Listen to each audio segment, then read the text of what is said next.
Bulletin d'information, c'est aussi la revue de presse.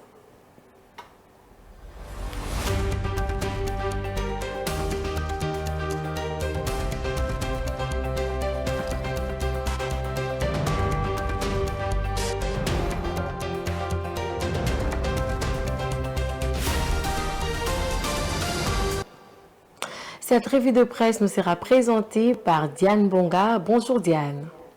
Bonjour Grace Mayo. Patrick Mouyaya sur France 24, le mal dans la région de Grand Lac, c'est Paul Kagame. La plupart de journaux parus ce mardi 23 janvier 2024 reviennent sur l'intervention du ministre de la Communication et des Médias quelques jours après la prestation de serment de Félix Antoine Tshisekedi. Le président du Rwanda, engagé dans la déstabilisation de ses voisins, les obligeant désormais à mutualiser leurs efforts pour pacifier ces espaces, a analysé Patrick Mouyaya dans le propos relayé par Forum 2As. Ce n'est pas surprenant d'ailleurs de voir cette donne refaire surface parce que c'est dans sa stratégie permanente de déstabiliser le voisin et je pense qu'il y a un dialogue de haut niveau entre notre président et celui du Burundi dans une mutualisation des efforts pour la route de la paix dans les régions de manière générale. Toujours dans ce même chapitre, le mal dans la région de Grand Lac, c'est Paul Kagame, a dit Patrick Mouyaya.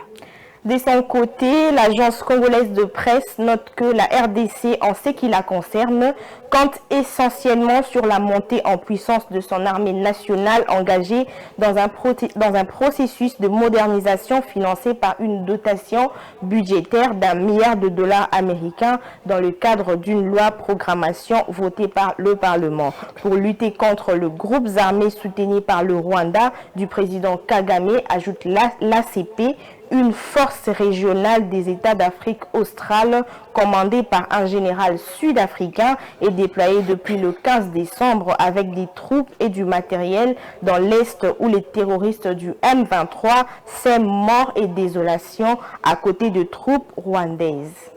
En RDC, l'inspection générale de finances s'engage à lutter contre les antivaleurs en 2024. Dans un autre registre, les médias reviennent sur le travail que l'inspection générale de finances compte amorcer en 2024. L'agence congolaise de presse rapporte que l'inspection générale de finances s'engage à renforcer la lutte contre les mauvaises pratiques dans la gestion publique au cours de l'année 2024. La patrouille financière demeure le mode par lequel du contrôle de finances publiques pour amener la RDC sur la liste de grandes nations en matière de gestion publique, a affirmé Jules Alinguete, inspecteur général, chef de service de cette institution d'audit citée par l'ACP. Renégociation contrat Sycomine, 7 milliards de dollars américains pour le route grâce à l'IGF. Et pour clore, Africa News rappelle que grâce au travail de l'IGF, Kinshasa et Pékin sont parvenus à un accord après révisitation de clauses du contrat chinois, juge Léonie dans sa forme initiale. Au nom de cet accord, Kinshasa va bénéficier de 7 milliards de dollars en 10 ans, soit 700 millions de dollars longs affectés à la reconstruction de routes nationales, ajoute le tabloïd.